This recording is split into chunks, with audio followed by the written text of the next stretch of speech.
As we expect growth in 2013 to be softer than in 2012 and inflation to be higher, the Reserve Bank is likely to remain on hold. In other words, interest rates can move sideways during 2013 and probably a good part of 2014. Now, when you look at longer dated interest rates, there are a couple of factors that drive bond yields. Now, those normally, in normal circumstances, are normally inflation, because an investor wants to get a higher return than the current inflation rate. But now, because the Reserve Bank is unlikely to increase interest rates because of weaker growth, you will probably earn a negative return on your cash rates. Going longer, the yield curve is quite steeply sloped. Now, there are a couple of reasons for that.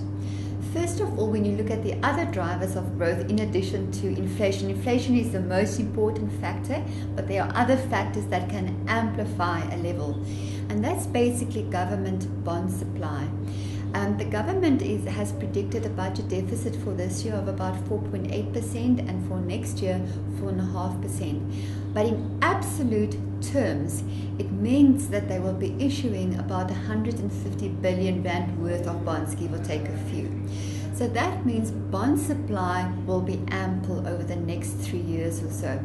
Now, for investors to be willing to buy those bonds, because there's a strong supply, they will require a high yield. And because most of the bonds are issued in the longer end of the curve, we have a steeply sloped yield curve. So your longer dated interest rates are higher than your lower interest rates. Another very important factor is the fact that South Africans don't save, right? So we're very much dependent on foreign inflows to finance our deficit on the current account, and of course to buy our domestic bonds as well. Now, this year they've been net buyers of bonds to the amount of nearly 80 billion rand, and that's been actually very important in keeping rates a bit lower, because if they were not buyers, yields could have been higher. But now there's been a couple of developments that has created uncertainty in South Africa. Over the past 18 years, our economy, our democracy was basically seen as stable. A number of things have happened over the past months, as the past 2 months, the labor strikes, and then which is exerting pressure on government to reduce the inequality, which is at the heart of the strikes. So one of the uncertainties then related to the Mangaung election or ANC conference at the end of this year. Now, we've had 2 downgrades by sovereign rating agencies, one by Moody's and one by Standard & Poor.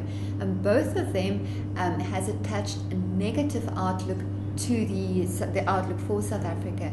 And that is basically because they are concerned that because of these factors, the uncertainty about economic policy, the way to address inequality, it can give rise to populist pressures, which will be reflected in a much bigger budget deficit, hence the downgrades.